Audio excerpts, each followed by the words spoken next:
Je rappelle que c'est un long processus qui a été emprunté pour aboutir à ce document-là. Nous avons, pour rappel, fait des ateliers où nous avons convié les élus, nous avons convié les partenaires au développement, nous avons convié la société civile pour voir les orientations que nous allons donner à ce projet de loi.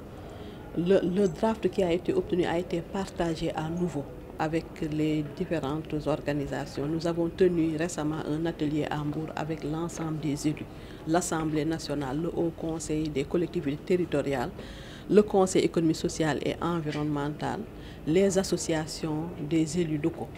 Et aujourd'hui, c'est le tour des partenaires au développement et de la société civile. Nous allons projeter encore ce document pour recueillir leurs observations afin de l'améliorer, d'améliorer ce document avant de le transmettre à la tutelle pour la présentation à l'Assemblée nationale. Parce que c'est une recommandation du président de la République, Macky Sall, de finaliser ce projet de loi. C'est une loi qui doit définir le cadre juridique de la protection sociale, qui doit définir les rôles et responsabilités des acteurs de la protection sociale. C'est une loi qui doit aussi définir le financement, les sources de financement de la protection sociale. Donc, c'est une étape importante pour consolider et pérenniser tout ce qui a été fait dans le secteur de la protection sociale. Voilà l'objet de l'atelier d'aujourd'hui. Et concrètement, vous en êtes où au niveau du processus d'adoption de cette loi? Oui, je l'ai dit, le processus, j'ai décliné tout le processus depuis les orientations à donner à ce texte, le partage du draft pour prendre en compte les recommandations, les observations les plus pertinentes des uns et des autres. Et actuellement, c'est la dernière étape de partage avant la transmission du document à la tutelle technique. Mais la protection sociale a un coût. Est-ce que vous pensez que l'État a les moyens de cette politique? Bien sûr, la protection sociale a un coût, mais l'avantage que nous avons, c'est que le gouvernement a érigé la protection sociale en rang de priorité. C'est dans l'axe 2 du PSE. Donc forcément, les financements vont être trouvés. Et il faut aussi reconnaître que le gouvernement a beaucoup fait. Depuis 2012, le gouvernement du président Macky Sall a beaucoup fait en matière de protection sociale. Nous sommes une référence dans la sous-région.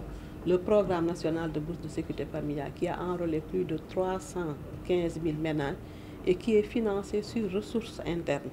Donc ça, c'est quelque chose de très important que nous avons avec le gouvernement du président de la République, la couverture maladie. Donc c'est une volonté forte du chef de l'État d'avoir un système de protection sociale. Donc le financement, on n'a jamais assez de financement pour la protection sociale, d'autant plus que nous sommes dans un pays où il y a beaucoup de personnes vulnérables. Et ça, il n'y a pas qu'au Sénégal, c'est partout ailleurs. Nous avons visité le Brésil met énormément de ressources. Je viens du Maroc, le Maroc aussi met énormément de ressources dans la protection sociale. Donc c'est un processus. Nous allons à la recherche des financements, les ressources de financement. D'ailleurs, après, nous sommes sur un autre chantier, c'est la mise en place de la capsule, la caisse autonome de protection sociale universelle. À partir de cette caisse, nous allons identifier les sources de financement, collecter les ressources, les distribuer au sectoriel en contrepartie, en tout cas d'un engagement avec un contrat de performance. Vous savez, nous, la délégation générale à la protection sociale et à la solidarité nationale coordonne la politique de protection sociale. Nous ne mettons pas forcément en œuvre les filets sociaux. Il y a beaucoup de sectoriels qui mettent en place des filets sociaux, qui déroulent les filets sociaux. Mais nous avons la stratégie nationale de protection sociale que nous avons formulée, que nous suivons. Et le ministère de l'économie nous a donné, en tout cas, nous a confié cette responsabilité-là sur la thématique protection sociale. Chaque année, les sectoriels de la protection sociale autour du comité technique de protection se regroupent pour renseigner les indicateurs. Donc avec ce travail-là, nous nous rendons compte que sur le plan cantine scolaire, un filet social qui est très important, nous devons renforcer. Nous devons renforcer et compte tenu de l'impact que ça a. Nous savons qu'il y a des enfants qui quittent leur domicile, qui ne mangent pas assez, qui passent la journée à l'école, n'ont pas des moyens pour acheter un repas. Donc si on généralise les cantines scolaires, ça va permettre à ces personnes-là, issues de ménages pauvres, d'avoir assez de force, d'avoir assez de capacité pour mieux suivre les études. Et nous avons remarqué que les cantines scolaires augmentent la performance des enfants à l'école. Et c'est une façon de donner la même chance aux enfants des ménages pauvres.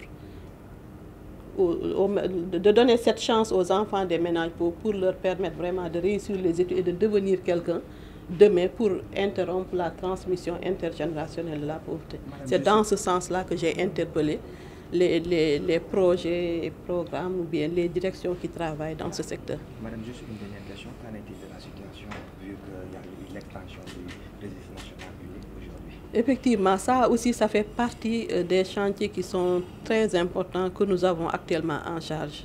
La loi d'orientation, la CAPSU, l'extension du RNU à 1 million de ménages. Ça aussi, c'est une instruction du chef de l'État d'étendre le RNU à 1 million de ménages. Le processus est en cours. Des CRD ont été organisés, des CDD ont été organisés, les comités de ciblage ont été actualisés. Et ces comités-là, les membres du COO ont été formés. Actuellement, les informations aussi sur les quotas des différentes communes ont été communiquées. Donc le travail se poursuit. C'est les comités de ciblage qui doivent répartir les quotas au niveau des quartiers et villages. Les membres doivent se rencontrer pour faire le ciblage. Et après le ciblage, il y aura une assemblée générale de validation pour éviter les erreurs d'inclusion et d'exclusion que nous avons connues à l'époque. Amadou Kanouté, je suis le directeur exécutif de Secorev Afrique et je parle ici au nom de la société civile sénégalaise. Monsieur Kanouté, est-ce que la société civile s'est appropriée de ce projet de loi?